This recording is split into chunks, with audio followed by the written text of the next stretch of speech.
வேண்டுமென்றே திட்டமிட்டு இன்றைய முதலமைச்சர் திராவிட முன்னேற்ற கழகத்துடைய தலைவர், திராவிட முன்னேற்ற கழக தலைமையில் அமைக்கப்பட்ட கூட்டணியில் அங்கு வைக்கின்ற கட்சி தலைவர்கள் எல்லாம் எங்களுடைய கூட்டணி பற்றி விமர்சனம் செய்து கொண்டிருக்கிறார்கள். எங்கள் கூட்டணியை பொறுத்த வரைக்கும், தேசிய ஜனநாயக கூட்டணியை பொறுத்த வரைக்கும் ஒரு உணர்வுபூர்வமாக அமைக்கப்பட்ட கூட்டணி. எங்களுடைய கூட்டணி வெற்றி கூட்டணி. நடைபெறுகின்ற சட்டமன்ற பொதுத் தேர்தலில் 234 இடங்களிலே 210 இடங்களில் நிச்சயமாக வெல்லும். எங்களுடைய கூட்டணி ஆட்சி கூட்டணியிலே அதிக இடங்களை வென்று அதிமுக ஆட்சி அமைக்கும். இன்றைக்கு வேண்டுமென்றே திட்டமிட்டு அனைத்து இந்திய அண்ணா திராவிட முன்னேற்ற கழகம் பாரதிய ஜனதாவோடு கூட்டணி அமைச்சிருக்கின்றன.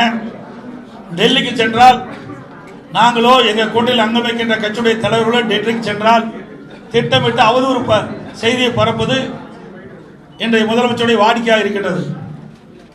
இன்றைக்கு ஒவ்வொரு கட்சியும் கூட்டணி அமைத்து போட்டியிடுகின்றன.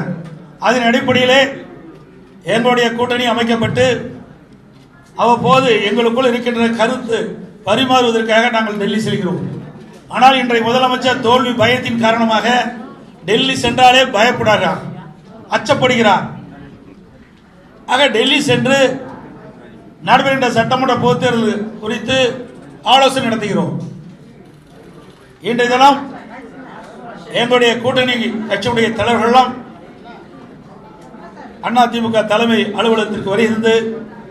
ஒவ்வொரு கட்சிக்கும் எத்தனை தொகுதி என்று பேச்சுவார்த்தை மூலமாக தீர்வு காணப்பட்டு இன்றைக்கு அறிவித்திருக்கிறோம் என்பதை மகிழ்ச்சியுடன் தெரிவித்துக் கொள்கின்றேன்.